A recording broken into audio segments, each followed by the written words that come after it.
So I realize this is not like the ideal YouTube lighting scenario right now, but this is my favorite time in my office on the afternoon. It's like 4:20, something like that, 4:40, okay. And I just want to do a quick video, channel chat, what's going on, but also I do want to show you, I call that my short shelf, and it's on wheels now. Can you see that? I got it for Christmas.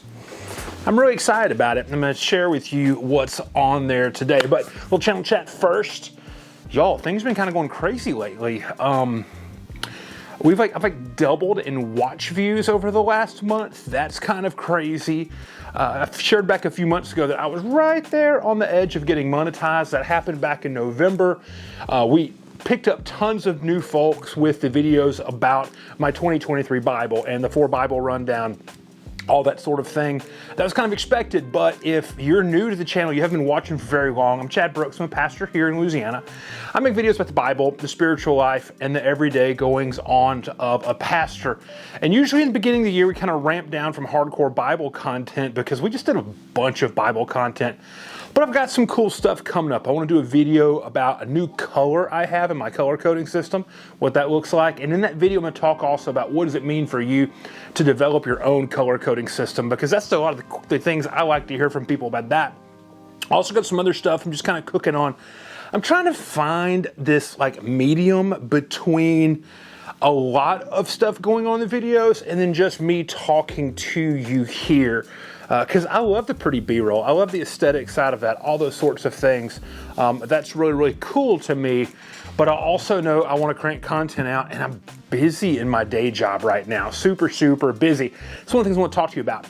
If you're watching this, and this is on January the 6th, follow me on Twitter at RevChadBrooks, as with all the socials. But over the next month, I'm going to be writing specifically about ministry, health, and productivity on Twitter and a really cool program called Ship 30, and would love for you to just come on, and if you do the Twitter thing, come follow me on Twitter and hang out. It's 30 days of writing of what's called an atomic essay, so 250, 300 words. It's shared in a cool image, the way these guys have got this laid out. So I've been wanting to do this program for around a year, and it's finally going on, finally jumping on board with it. So that should be super, super cool. And I'm also have a certification. Most of my work primarily, I'm a part-time Methodist pastor. I've served 2 smaller rural churches, but I'm a coach and a developer.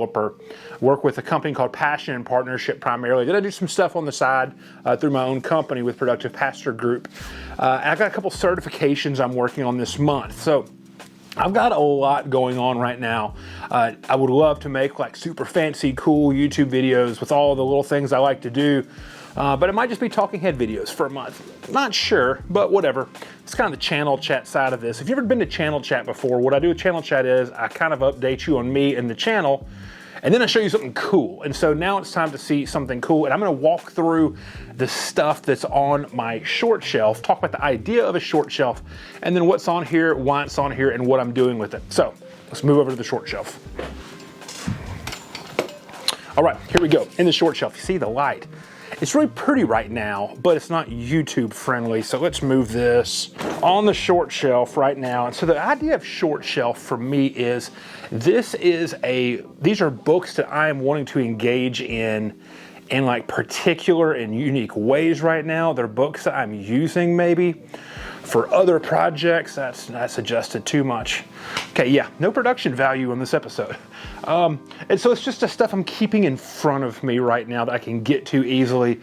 I need to finish up this room, get another room remodeled, but this is not going to always live. It's kind of chaotic in here right now. So I've got some commentaries on Matthew because I'm preaching a lot out of Matthew right now. And so I just pulled the kind of main commentaries I like to use off of the big shelf, got them over here so I can get to them easy and quick.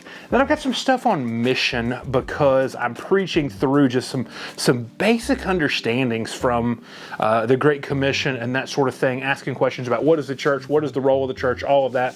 And so I kind of pulled down a bunch of my favorite things from missiology. So, got Graham Goldsworthy's Christ-centered biblical theology. It's about hermeneutics. Super excited about that. Got 2 books from Robert Coleman. Robert Coleman is a baller from Old School Methodism. So the first one, Nothing to Do But Save Souls, is about John Wesley's charge to his preachers. And then another book called The Master Plan of Evangelism. This is an older book. And I got it. I did a video about getting my dad's books a couple months back. And this is one of his. There's his name right there. That's kind of cool. It's one of Dad's. I have a couple copies of that, so I just use that one. So some other stuff, some N.T. Wright, John Piper's Let the Nations Be Glad. I'm not Reformed really in the least bit, but this book was so influential to me and tons of other college students like 20 years ago. So I'm going through some stuff there. Got some more Matthew things. I'm doing a longer project in Jeremiah that probably is just going to take on a couple of years. So I got a book on Jeremiah I'm reading through. Then there's this. I've shared this book before in other videos about devotional books. E.M. Bounds says Complete Works on Prayer. And this is a modernized language version. If you want to have like short chapters on prayer, short little 3 or 4 page things to read every morning on prayer, this right here is a baller book. It's killer. And then so I've got that going on. I've got a few books I'm reading. I use this one in my coaching work a lot. I'm rereading it right now to take some notes. But this is about appreciative inquiry and congregational change. Really good book. I'm still slowly pushing through, and I did a video on this book, but Charles Taylor's A Secular Age. It's chunky. Has to have another book about the book to read to understand the book, and then I got my notebook. I'm going to finish this book this year. I'm going to finish it before the summer. Here, I'm declaring this on YouTube. I'm going to finish this book before the summer. So, next one. This was the book that I read, Leadership, God's Agency, and Disruption. I read this book in 2021 and stayed obsessed with it in 2022. And in 2023, I am still obsessed with it. And I'm just kind of going through and really understanding some of the stuff behind it. This is really about this idea that we've forgotten to realize that God is already doing things. And so we get obsessed with problem and change and try to fix it ourselves rather than just listening to what he is doing. One of the authors of this was the same author of the Memories, Hopes, and Conversations book. But I'm obsessed with this. I mean, I'm obsessed with this book. And I got my Book of Common Prayer on here, a complete work, C.S. Lewis's Complete Chronicles of Narnia. Got a Bible study from my friend Carolyn Moore called Supernatural, going through this with a couple folks. Then I got a big book on appreciative inquiry. This is one of the coaching patterns that I use with Passion and Partnership, but also my personal and private work. And it's related to the same stuff, but the Memories, Hopes, and Conversations. So, appreciative inquiry is just kind of the realm that I live in as a coach and a developer. So this is kind of the primary textbook. I keep this close to make sure I can reference it, but then also just to continue to go deeper into it. And then I've got stuff that's hopeful. So I got this book. It's on discernment, and it's about leading people through patterns of discernment. So I've not read this yet. I want to read this next couple of months. That's kind of what the thing of the short shelf is, also the books that you want to make sure you read relatively soon. So I've got that there. Somebody recommended that to me. I've got another Book of Common Prayer, a little guy. It's right there. Cal Newport's Deep Work. I used this as I led a learning cohort last fall through understanding the relationship between deep work and preaching, but also had an emphasis on folks who are diagnosed with attention deficit hyperactivity disorder and how they can learn new methods and patterns for preaching and for the preaching rhythm, that sort of thing. So we use this, good book. It needs to move back over there, but it's just hanging out right there for right now.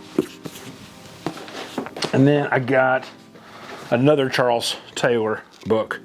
The big dog right there. This was called Varieties of Secularism in the Secular Age. This isn't Charles Taylor. This is a bunch of essays other scholars have written about Charles Taylor's philosophy and approach to things. So it's hopeful to read this in the new year. It's right there. This next book, The Fourth Turning. My wife got me this for Christmas, and I want to read it in this quarter. And so it's over here in the hopeful category. Then the last thing on here, this came in yesterday. A lot of folks that I interact with on Twitter, kind of in the Bible and social theory and Christian practice world, we're all obsessed with this right now. Everyone's excited to read this. It's sold out in the first press, and a second printing just came out. This came in the mail yesterday. So really, really excited to read this. You'll probably hear about this book later on, but that's it. Channel chat. And then that's my short shelf. Do you keep a short shelf, or what do you do with the things you know that you want to engage and interact with a bunch? Where do you keep those books? So I'm Chad Brooks. Let's hang out in the comments, and I will see you later.